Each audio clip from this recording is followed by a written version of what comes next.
Welcome to enVisioning Success, the weekly podcast that's your prescription for business clarity. In today's episode, Laura DiBenedetto and Julia Becker Collins discuss the intricacies of converting marketing leads into sales conversations. Discover the crucial steps in the conversion process, from building awareness to establishing trust and closing the deal. Learn why pre-qualifying leads and setting clear expectations are paramount for a seamless sales journey. Tune in for insights that elevate your marketing to sales conversion game.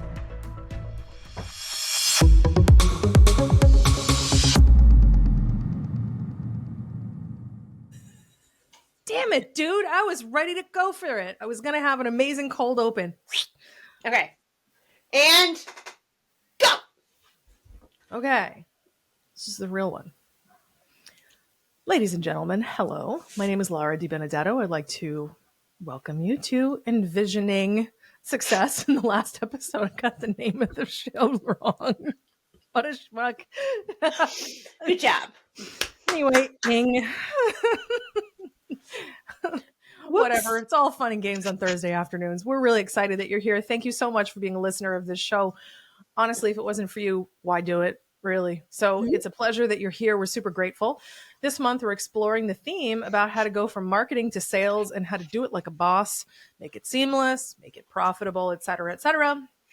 Today's subject is leading the way, turning marketing leads into sales conversations. I think this is honestly, it's a fun conversation, but it's a necessary one because I feel like sometimes people don't always understand like how you get from A to B. Yep. Agreed. I think there are a lot of really successful marketers and sales professionals and business leaders that don't know anything about the funnel, the sales funnel, marketing funnel, some people say it's a pyramid upside down, whatever. But there's a lot of really good business professionals out there that don't know a lot of these little tricks, and they don't think about how marketing and sales interact. Yep, I would agree with that. So the first thing I want to lead with is I want to explain the marketing to sales conversion process. So the role of marketing is to do a couple different things. It's to make people aware of you, which is the very top of the funnel. Just visualize a funnel with me. Close your eyes, not if you're driving, and visualize the funnel. At the top of it is awareness. There's a whole bunch of people who are aware of you. But then there are less of them at the next level down that need to actually have an opinion of you, hopefully a positive one. And the next level down is they need to engage with you. These people know about you, they like you, and the engagement means they're starting to trust you. This begins the sales conversion process. So the final step in this process is conversion. And sometimes conversion means, great, I now have a lead. Sometimes a conversion is cool, they actually bought from me. So conversion is a bit vague on purpose because it needs to be a universal funnel type of diagram in your mind that applies to all different types of businesses. Sometimes folks sell IP online, that's intellectual property. Sometimes people sell really high-end services and anything in between. So the conversion process is going to look different for every person. And sometimes it could be getting someone to subscribe to your email and get off social media, because social media is traffic you borrow. Email is traffic you own. We'll get into that someday. There's a lot of importance here in understanding the funnel. When you understand the funnel, you understand the process. The process is what leads you to actually make money. And it's lovely to have a very full top of the funnel, but if they get all the way to conversion and you stumble, you lose them. You can't do that. So the way it really should work is your marketing should be pre-qualifying people to make sure that people can self-select. You want people to understand who you are, what you do, and how you're a perfect fit or not before they knock on your door. The job is to get them to come to you, not the other way around. This isn't a show about prospecting. That's not what we want to help you with. We want to help you make it so customers come to you so you can save your time and effort. So to do that, you don't want every Tom, Dick, and Harry showing up on your doorstep that isn't a good fit for you, that isn't going to like your team, that isn't going to like your services or your product or your price point or the yada yadas. You only want people that love who you are, what you do, the way you do it, your price points and everything. And they're a great fit. This is your avatar, your ideal customer. So in order to get folks like this, you have to have your marketing tee it up. And teeing it up means they're pre-qualified. They already know who you are, what you do. They already know that it's probably priced X, Y, or Z. They know all that. So there's no surprises. And they're much more eager to engage with you, do business with you, buy from you when they finally do get to that conversion stage, because marketing has done such a great job warming up the conversation, getting the lead really excited about you. So then by the time conversion happens, wherever that is for you, it's frictionless. It's not like you have to like give someone the song and dance and submit a proposal and they got to go in for like 18 bids. They're excited to do business with you, or they just click purchase and go through with it. Right. This is the part where we go back to what I always say about how your marketing should help the ideal client see themselves in how you're representing the brand. So they should be self-selecting in because they relate to what you're posting. They relate to the language that you're using. You're explaining things in a way that they understand it. You're using terminology they already understand, and you're talking about topics that they're excited about so that they become more excited about the brand and about the product or service that you're selling just by looking through the marketing and getting, consistent hits of that marketing juice, for lack of a better word. And then once you get to the sales process, it's a much easier sales process or sales journey because they're already excited about who you are, what you offer, the way you do it, etc. And then it's just figuring out the logistics. Mm-hmm. And there's less surprises. Mm-hmm. It's one of the things that turns a lot of buyers off is learning something new that they perhaps didn't see coming. Mm-hmm. I would rather be super transparent and upfront about basically everything, because I don't want to spend time in sales conversations that are going to just waste my time. I don't want to do that. It doesn't mean that I won't talk to someone who's genuinely on the fence, but I don't want to talk to people who are going to be surprised to discover that we're a woman-owned company and maybe that's not awesome for them. I don't know. I don't want to have those sales conversations because it's like, well, yeah, I'm a woman and Julia is a woman. And I can't help you with that. So we're here. Like, Right. I think it's easier when people just have a really clear expectation, super, super clear picture of who you are up front. So then there's no surprises. So then, honestly, if you can even make the sales conversation around money free of surprises, even less friction. Yeah, absolutely. This is one of those conversations that usually turns into, well, I want to be able to sell to everyone. And as we have said and will continue to say, is you can't be everything to everyone because then you are nothing to no one. There is no way that your product or service or whatever you are selling is for literally everyone, even if you think it is. It's not. And also everyone isn't your ideal client, even if you sell to a large group of people. And I know I've said it before, and I will just continue to beat that drum. You're going to have a more effective and efficient marketing and sales process when you niche down rather than trying to appeal to the masses. That's very true. And you know what? That's how you also keep your customers. Depending on how long you do business with people, like Julia and I do business with people for like decades at a time. So yeah, I'm not interested in the anythings and the everybody's. I really want to work with a very specific group of people who actually like who we are. They enjoy our no BS approach to things, enjoy our weird humor and how we're ridiculously good at what we do, but we like to be dazzlingly honest. I don't like the term brutal honesty because it doesn't need to be brutal. It's just very, very, very honest, and people are not used to that. But I think that's one of the things that makes us really awesome. Agreed. Absolutely. So Laura, how does the process of nurturing leads differ between marketing and sales, and how can these processes be integrated? Oh, that's a good question. When you're nurturing a lead through the marketing process, you're dating. when you're nurturing a lead through the sales process, you're really talking about getting married. And, well, if you and I have done both the dating and the marriage. And the thing that I'm sure both of us distinctly remember is, you really have to, I don't know, put your best foot forward, share a lot about yourself, let people into your world when you're dating, and really just let people see you and really do your best to try to get to know them, what makes you happy, whatever you're kind of like seeing, is this really good fit? So you're kind of like interviewing. It's almost like a job interview, but not quite so, jobby. That's a technical term, by the way. We have a lot of those on the show. And when you're in the sales process, that's different. You're talking about commitment. You're talking about, okay, we've determined that, in the dating stage or the marketing stage, we're a good fit at that level. But are we at a really good fit?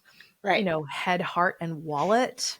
Because the wallet wasn't necessarily coming into this before, but it is now. And the job of marketing should really answer the head, which is, do they have what I need? It should answer the heart, which is, do I like these people? Do they make me feel good every time I do business with them?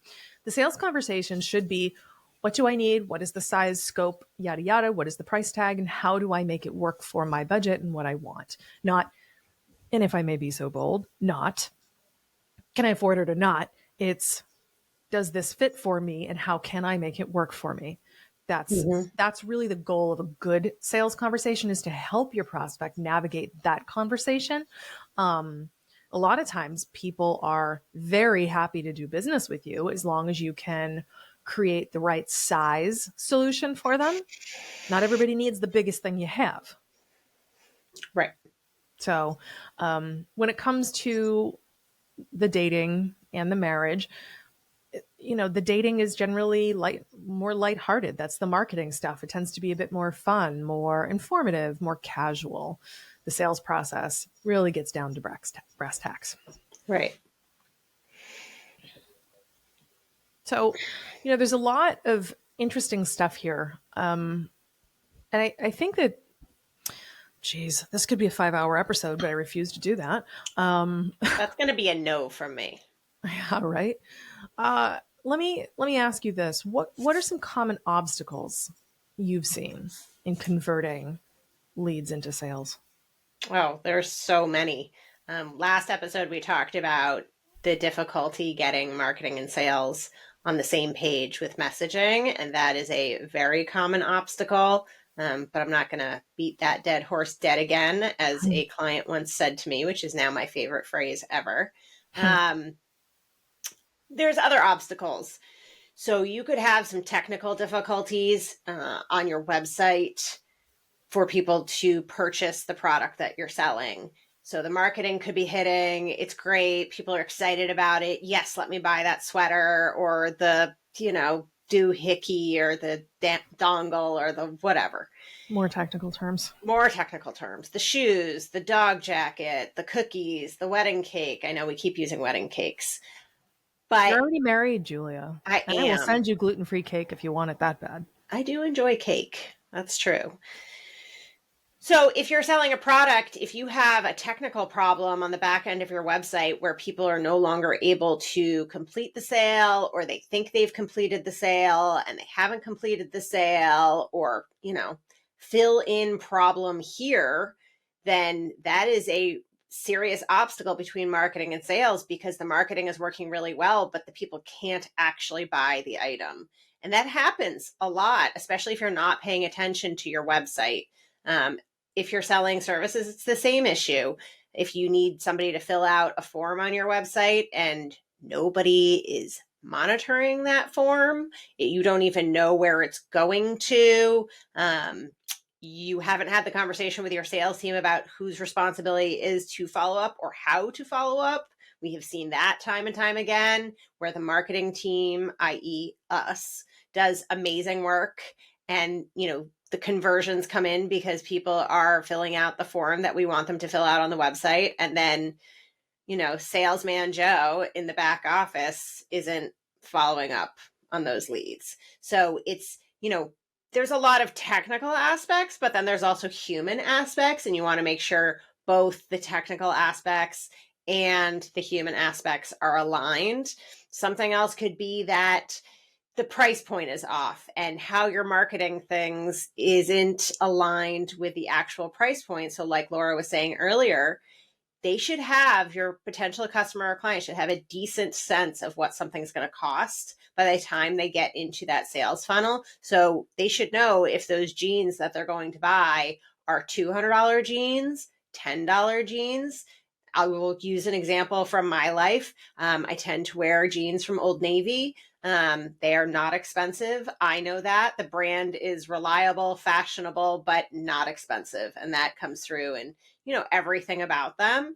But then I go to buy a pair of jeans from Good American, and those are $175 each. And I know that before I get to the page that gives me the price point, because it is very different marketing. It has a lot of white space. It's very chic.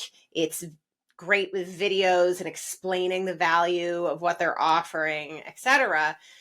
But they're both jeans. So as the customer, I should understand by the time I get to that, item in cart, put credit card in portion, I should not be surprised by any of the costs. That's true. I mean, if you think about Whole Foods, you're not going in there expecting discount products from like Dollar General. Right. Right. It's a very different experience shopping at Whole Foods versus, around here, it's Price Chopper. By you, it's something else. I love Price Chopper, and I miss it very much. I love Price Chopper. I have one right near me, and it's a 24-hour. It's great. Yeah, I know. But it's a different, not only are the items they carry different, the experience is different. You're not going to Whole Foods because you're cutting coupons. I go to Whole Foods because I have serious food allergies, and I want to make sure that what I'm buying aligns with what I can actually eat, and I have an easier time shopping there. But walking in the door that it's going to be more expensive. Mm-hmm. We've talked before about branding, and that was a really fun whole series.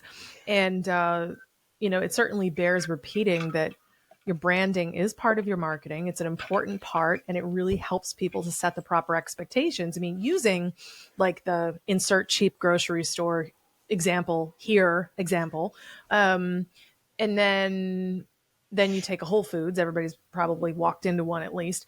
And you can tell by virtue of the narrow aisles, the branding, that's a thing. You can actually look this up. There's a whole thing to do with the width of the aisles and how much floor space is not covered. Cheap grocery stores tend to maximize every last inch, and they have minimum aisle widths. More expensive, bougie grocery stores, they set a different expectation. Without looking at a single item in any store, you can walk in, and just by looking at how much floor space is available for you to roam freely around, you can tell the prices. Well, and it should feel comfortable. You should feel okay staying there for 45 minutes doing your shopping, meeting up with a neighbor in the, whatever pasta aisle to chat about whatever's happening on the block, and you don't feel rushed out of the store. Whereas when I go to Price Chopper or Market Basket, another favorite, you have to like maneuver around the other person in the aisle to get my rice checks from the cereal aisle, etc. So it's a very different experience. In December. Mm-mm. Yeah. No thanks. Yep, I'm with you. Well, that's part of setting expectations, and that's a big part of what your marketing is supposed to do to create that whole frictionless sales experience. So, that's pretty important. So, give me some advice, Julia. How do you think sales teams can provide feedback to the marketing about lead quality and the conversion experience? How should they frame that?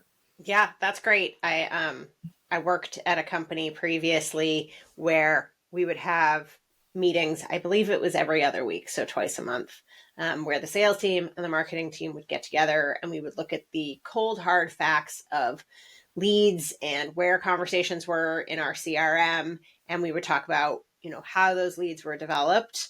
And I think, one of the things that we did really well was have those conversations, because like we discussed last episode, a lot of companies don't even have those conversations. But one of the things we didn't do really well was give constructive feedback to the other department about how they could be helping us more, or they could be doing more to align their messaging, etc.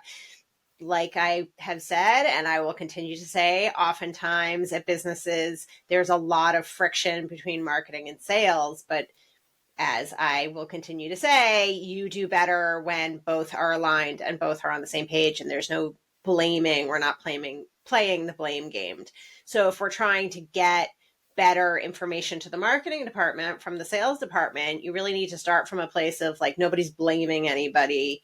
A lot of times in sales departments, the person's bottom line, how much they take home, is aligned with how many sales they make, which is great. It helps somebody stay hungry and chase those deals. But then also, unfortunately, what can happen sometimes is people take the loss of a sale really personally, and it's not personal. You should never take it personally. So to have those conversations where you're like, hey, so I saw this and it's great, but if you did it this way, it actually might help in the sales process more. So we can not only put out good information, which is what we want to be doing, but we want to use everything as a tool as well. And that's a conversation I've had internally with our team about our marketing and how A, B, and C is amazing and we love it. But if I had this extra piece of information, or if I had this extra tool in my sales toolbox, I could use that to take their amazing marketing and pull it over the finish line.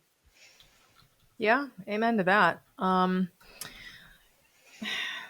think that it's important to know that every single person deeply does want to do a good job. Mm-hmm. And I think that if executive leadership, you leadership, whatever you want to call yourself, you're like, hey, these are some of the things I'm experiencing, it could work better. Just frame it up in terms of this is what it's like. Let's, incorporate what it's like with what we're doing. That's it. Same thing with salespeople. This is my experience on the road. Are there things that we can do to maybe better pre-qualify these people, et cetera, et cetera? Marketing people can say the same thing. Like, we're getting a lot of comments about this, this, and this, and it's like people don't know. So communication, I'm always a huge fan of communication. Agreed. I mean, one of the best pieces of information we can get from a client, because again, we are not a sales team, we're a very powerful marketing agency, but we want to know what's converting and what's not converting, what's going well on your end, what's not going well. And so one of the best pieces of feedback I can get from a client is, hey, we are getting the right kind of leads right now. Great. We'll do more of the same. Fantastic. Right. Or if they say, hey, we're getting a lot of leads, but they're price shopping, or they're looking for services we're not offering right now, or geographically they don't work for us. Oh, okay, that's great for us to know. Let's turn the ship.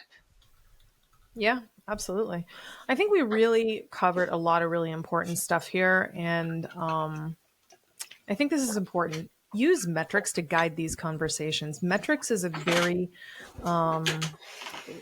data is your friend, man. Like, use the data. Hey, we got X amount of people, engaging with all of our stuff. We got a whole bunch of people who saw it but didn't actually take any action. And then we got this many leads, and then we closed this much. Look at your numbers.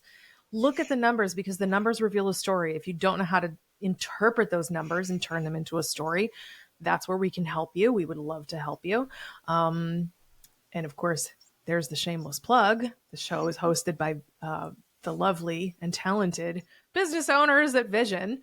And we are the sponsor of the show. We are here to make the show great for you. If you have questions about the show or an episode you'd like for us to do, or if you need some help with your business, you can go to vision-advertising.com. We would love to serve you.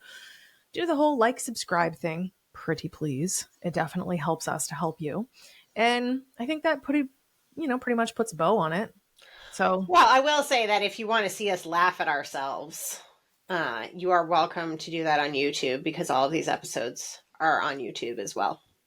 Yep. You can see when I get the abadabbas. You can see when I can't control my stupid mouth and I say things that, I don't know, man, it's just punchy and just stuff comes out. So they're there. Yep. See you next time.